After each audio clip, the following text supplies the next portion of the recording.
आज से लगभग 2 सदी पहले एक अंग्रेज अधिकारी पिथौरागढ़ सुदूर पूर्व दारमा घाटी में अपने तमाम साथियों के साथ भ्रमण कर रहा था।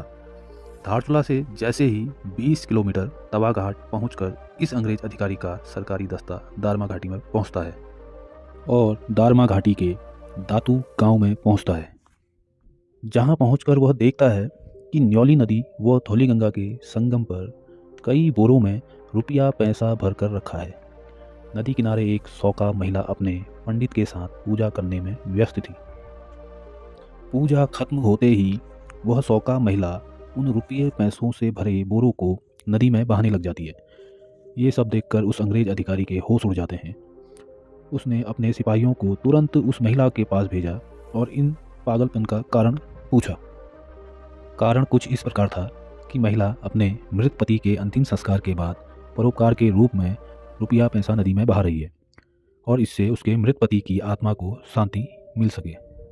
यह सब सुनकर वह अंग्रेज अधिकारी तुरंत उस महिला के पास जाता है और उसे समझाता है कि अगर आपको दान ही करना है तो किसी निर्धन असहाय को यह सब दान कर पुण्य कमाएं। पहले तो उस महिला को कुछ समझ नहीं आया।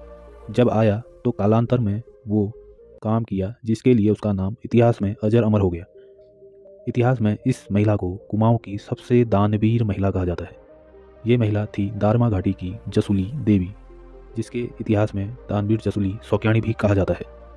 जसुली देवी रंग जनजाति से आती थी। इनकी अनुमानित जन्म तिथि 1805 में जन्म तथा यह अपनी माता पिता की इकलौती संतान थी।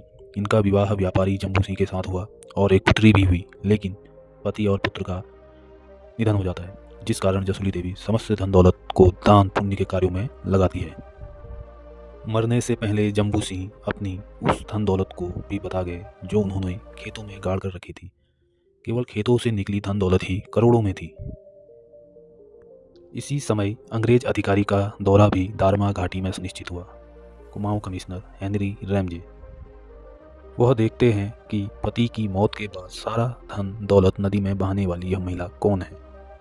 वह उस महिला को रोकते हैं और समझाते हैं। कालांतर में जसुली देवी ने बचे हुए धन से समस्त कुमाऊं क्षेत्र में धर्मशालाओं का निर्माण किया और कम से कम धारचूला से हल्द्वानी तक 300 से अधिक धर्मशालाएं बनाई। न केवल कुमाऊं में नेपाल, तिब्बत, कुमाऊं समस्त भूभाग पर 500 से अधिक धर्मशालाओं का निर्माण कराया। उसके बाद भी जो कुछ धनराशि बच गई थी उसे अल्मोड़ा बैंक में जमा कर दिया। कहा जाता है यह धनराशि अभी भी उसी बैंक में जमा है। तो दोस्तों, यह थी कुमाऊं की सबसे दानवीर कही जाने वाली महिला जसुली देवी की आत्मकथा। आशा करता हूँ आपको मेरा यह प्रयास पसंद आ रहा होगा। अगर आपको यह प्रयास पसंद आता है तो कमेंट कर अपनी राय दें। साथ ही साथ चैनल को लाइक, शेयर और सब्सक्राइब करना ना भूलें। फिर मिलते हैं किसी रोचक तथ्य के साथ। तब तक के लिए धन्यवाद।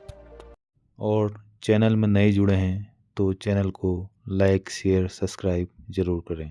धन्यवाद।